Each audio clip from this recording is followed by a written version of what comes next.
sendiri menggunakan software Permitin. Ada susunan acara pada hari ini. Yang pertama saya akan menjelaskan terkait bagaimana software Permitin dan juga cara penerapan software Permitin sendiri. Jadi Permitin itu merupakan software yang akan kita gunakan untuk mengecek tingkat plagiarisme kita dalam penelitian dan pengabdian kepada masyarakat.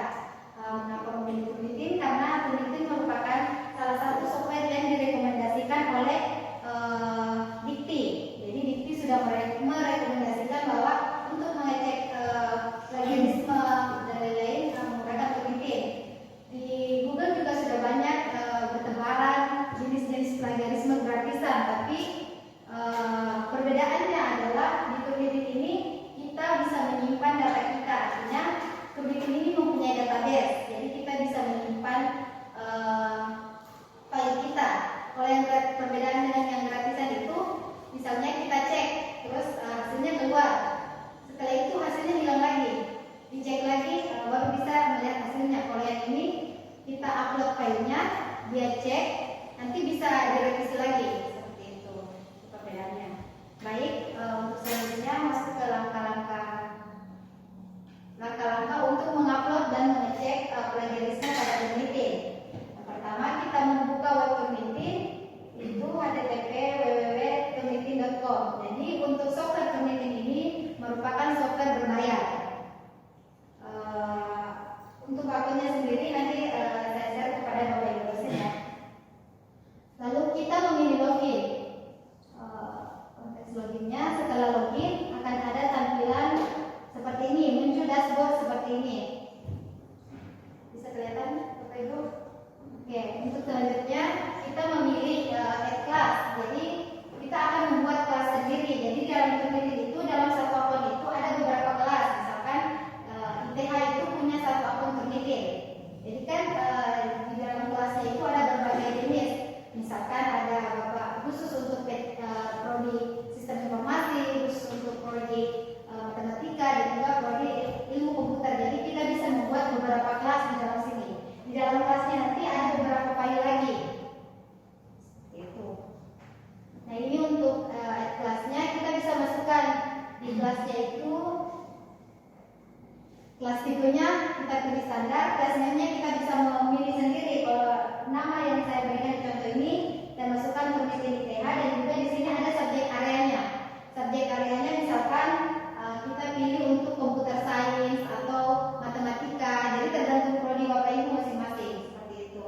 Terus kelas start date-nya dan kelas end-nya, maksudnya kapan kita bisa mengecek, kapan kita bisa memulai mengecek, dan kapan kita bisa mengakhiri. Semua itu bisa kita setting di bagian proses pembuatan kelasnya. Setelah itu kita submit, maka akan tampil informasi mengenai kelas ID-nya dan juga enrollment fee-nya. Nah, setelah kelasnya sudah kita buat, sudah ada kelasnya. Jadi selanjutnya kita mau melakukan upload filenya. Kita bisa klik add a segment. Nah, dalam membuat ini, di dalamnya ada aturan lagi. Misalkan untuk makalah A, kapan nih deadline-nya? Kan ada misalkan sistem informasi, tapi dalam penelitian dan pengabdian kan biasanya punya tanggal masing-masing. Jadi misalkan makalah A, kapan harus berakhir proses ceknya, dan kapan dimulai dan kapan diakhiri. Lalu kita masukkan optional setting-nya mengenai apa-apa saja yang bisa dicek, kapan bisa dicek, waktu-waktunya. Nanti bisa dilihat langsung ke pedomannya saat praktik dan juga saat dipraktikkan. Nah, setelah kelas kita buat akan muncul tampilan seperti ini.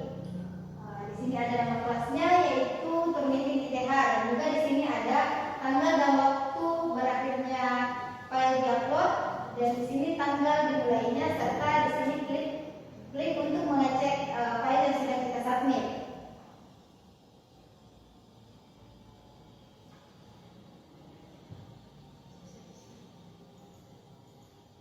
Nah, berikut langkah-langkah untuk memulai submit file. Karena yang pertama tadi kita sudah membuat file kelasnya, kita akan melakukan submit filenya. Yang pertama kita masukkan submission detailnya, yaitu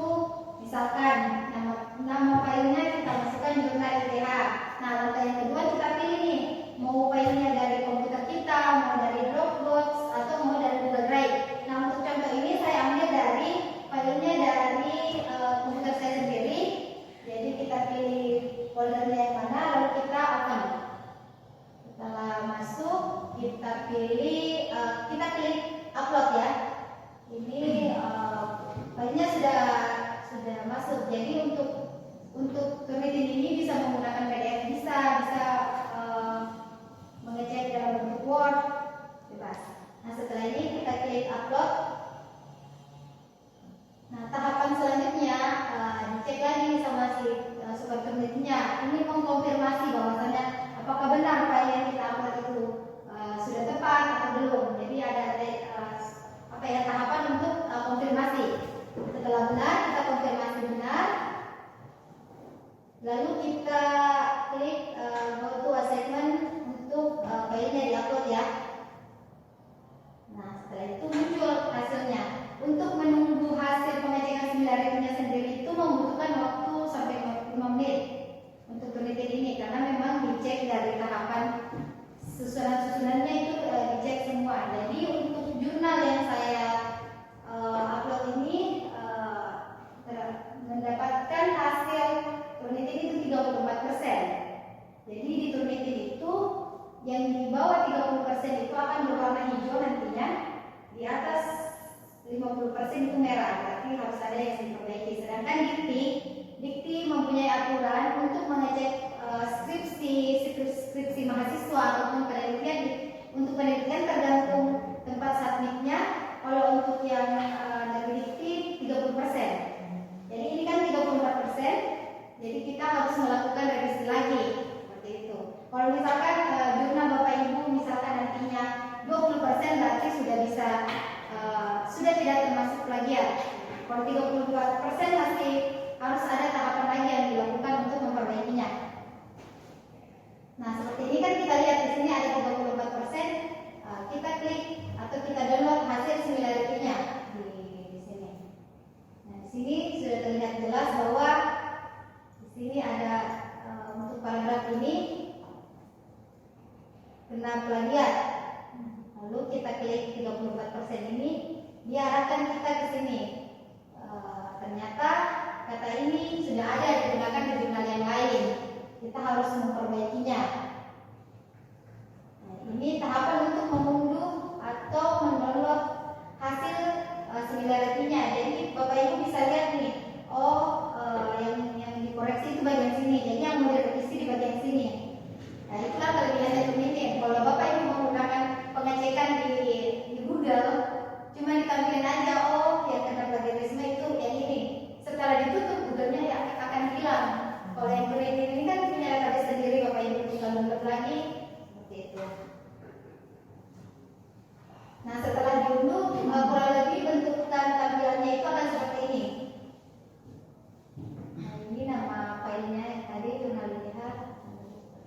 Nah, untuk setelah kita cek ternyata tinggi, di pedoman ini juga sudah disiapkan nih bagaimana caranya, bagaimana tahapan-tahapan apa sih yang harus kita lakukan untuk mengurangi 34% yang tadi, memberikan solusi lah ya dari hasil pengecekan tersebut.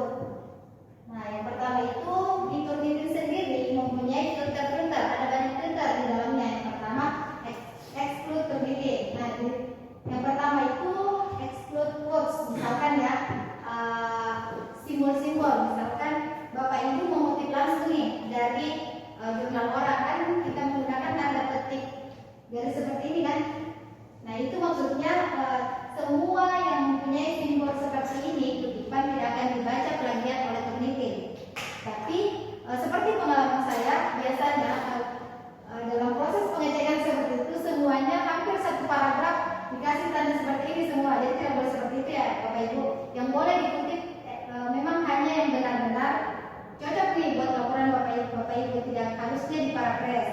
Jadi mungkin Bapak Ibu punya ide bahwa ada nih solusi untuk mengurangi plagiat saya gunakan aja seperti ini, sampai satu paragraf digunakan aja tanda seperti ini, nggak boleh ya. Jadi tetap harus mengikuti aturan-aturannya. Nah setelah Bapak Ibu menggunakan simbol seperti ini, hasil plagiatnya pasti akan berkurang. Gitu. Dan ini hanya digunakan untuk kutipan langsung saja ya, kutipan langsung saja. Jangan memaksakan untuk menggunakan ini. Nah yang kedua yaitu ada yang namanya exclude bibliografi. Jadi kan yang 34% tadi kebacanya di referensi di dasar pustakanya. Kan harusnya seperti ini, kita mencantumkan terbaca. Ini kan untuk menghargai penelitian orang kita harus menggunakan referensi ini, tapi penelitian itu harusnya tidak terbaca yang seperti ini. Jadi kita matikan di dalam di penelitiannya ada petunjuk seperti ini, kita klik maka dia akan muncul tampilan seperti ini. Kita cek yang exclude bibliografi, jadi semua yang daftar isinya, daftar pustakanya dia tidak akan terbaca. Seperti itu. Terus kita klik apply change, maka akan berubah. Setelah saya revisi, setelah saya matikan sudah berkurang nih 22%. Nah, setelah itu ada lagi tahapannya selanjutnya kita gunakan. Nah, ini namanya exclude source, di mana maksudnya biasanya kan kita melakukan teknik paraphrase ya, kita menggunakan teknik paraphrase dalam membuat jurnal. Cuman biasanya kan kita menentukan nih di sini di words ini, maksudnya dia akan membaca berapa kata di sampingnya. Misalkan ada 15 kata yang sama, itu dianggap plagiat. Kan teknik paraphrase ada berbagai jenis cara. Nah, misalkan kan kita paraphrase punya orang nih, misalkan. Nah, ternyata susunan katanya itu sama aja, misalkan 15 kata itu sama. Jadi di sini ditentukan, untuk 2 kata hanya dianggap plagiat jika 2 kata saja yang sama atau 3 kata seperti itu.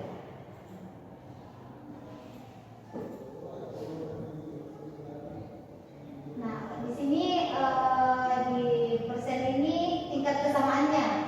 Jadi biasanya untuk penelitian itu hanya 1%. Tingkat plagiatnya itu yang dianggap plagiat oleh peneliti itu hanya 1%. Jadi setelah itu kita klik apply change. Nah, ini hasil pengecekan.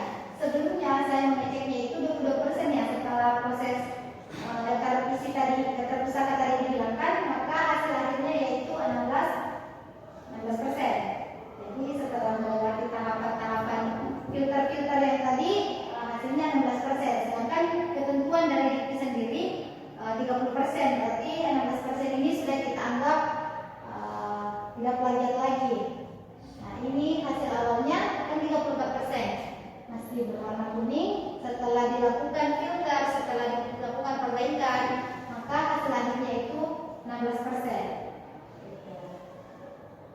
Dan juga di sini saya memberikan pedoman terkait cara-cara teknik paraphrase naskah. Kan dalam kita tidak bisa memungkiri bahwa membutuhkan referensi itu sangat kita butuhkan. Tapi alangkah baiknya kita sebagai dosen harus menggunakan teknik paraphrase sendiri. Di sini ada langkah-langkah untuk menentukan teknik paraphrase naskahnya.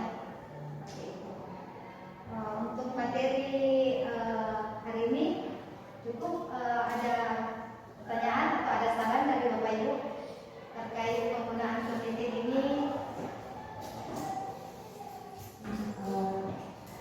Maksimal berapa size untuk upload maksudnya maksimal filenya, size filenya, maksimal halamannya, ukuran file berapa MB, ukuran filenya.